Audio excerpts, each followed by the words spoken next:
കഴിഞ്ഞ പ്രാവശ്യം ABC ജ്യൂസിൻ്റെ video ഇട്ടപ്പോഴത്തേക്കും അമ്മ പറഞ്ഞു, ഓ അവൾ വീഡിയോ ഒക്കെ ഇട്ട് എല്ലാവരും കാണിച്ച്, ഇനി ഇത് എത്ര ദിവസത്തേക്ക് ഉണ്ടാവുമോ, 2 ദിവസം കുടിച്ചാലായി എന്നൊക്കെ. അപ്പോൾ എൻ്റെ അമ്മ കേൾക്കാനായിട്ട് ഞാൻ ഫസ്റ്റ് സെക്ഷൻ ഫുള്ളും കംപ്ലീറ്റ് ചെയ്തു. ഇതിൻ്റെ സെക്കൻഡ് റൗണ്ടാണ്. എല്ലാം അടിച്ച് ഞാൻ ഫ്രിഡ്ജിനകത്ത് കയറ്റി വെച്ചിട്ടുണ്ട്.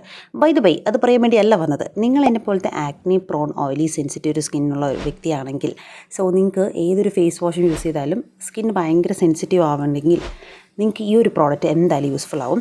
എസ്തറ്റിക് വീഡിയോ എടുക്കാൻ വേണ്ടി നോക്കിയതാണ്, ചെറുതായിട്ടൊന്ന് മൂഞ്ചിപ്പോയി. By the way, this is ഡീകൺസ്ട്രക്റ്റിൻ്റെ ഫേസ് വാഷാണ്. സോ ഇത് തേച്ച് കഴിഞ്ഞാൽ ഉടനെ നമ്മുടെ എന്താ പറയുക, പിമ്പിൾസൊക്കെ അങ്ങ് മാഞ്ഞു പോകുന്നതല്ല ഞാൻ ഉദ്ദേശിക്കുന്നത്. നമ്മൾ സ്കിന്ന് വന്നിട്ട് ചെറുതായിട്ട് കാം ഡൗൺ ചെയ്യാൻ ഇത് ഹെൽപ്ഫുൾ ആവുന്നുണ്ട്. ഇതിൻ്റെ പ്രോപ്പർട്ടി മെയിനായിട്ട് സാൽസിലിക് ആസിഡൊക്കെയാണുള്ളത്. അതുകൊണ്ട് ഫെർദർ ബ്രേക്ക്ഔട്ട്സ് വരാൻ ഇത് പ്രിവെൻറ്റ് ചെയ്യും. പക്ഷേ നമ്മുടെ ഹോർമോണൽ ആക്നീസ് എന്തായാലും വരും കേട്ടോ.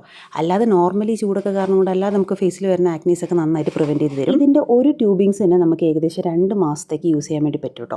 സോ അതുപോലത്തെ ഒരു നല്ലൊരു സാധനമാണ്. എനിക്ക് പേഴ്സണലി ഈ സാധനം ഭയങ്കരമായിട്ട് ഇഷ്ടപ്പെട്ടു. ഞാനിത് ഒരു 4 ബോട്ടിൽ കംപ്ലീറ്റ് ചെയ്തു. 5ാമത്തെ കുപ്പി ഞാൻ വാങ്ങിച്ചു വെച്ചിട്ടുണ്ട്. അത്രമാത്രം ഇതെൻ്റെ സ്കിന്നിൽ എഫക്റ്റീവായിട്ട് എനിക്ക് ഫീൽ ചെയ്തിട്ടുണ്ട്. സോ നിങ്ങൾ ആരെങ്കിലും ഈ ഒരു പ്രോഡക്റ്റ് യൂസ് ചെയ്തിട്ടുണ്ടെങ്കിൽ നിങ്ങളുടെ ഫീഡ്ബാക്ക് എന്തായാലും കമൻറ്റ് സെക്ഷനിൽ ഇടാൻ വേണ്ടി മറക്കരുത്. പിന്നെ നിങ്ങൾക്ക് വേറെ ഏതെങ്കിലും ആക്നി കൺട്രോളിങ് ഫേസ് വാഷ് അറിയുവാണെങ്കിൽ അതും മെൻഷൻ ചെയ്യാൻ മറക്കരുത്. അപ്പോൾ അത്രേ ഉള്ളൂ. Thanks for watching. ബൈ.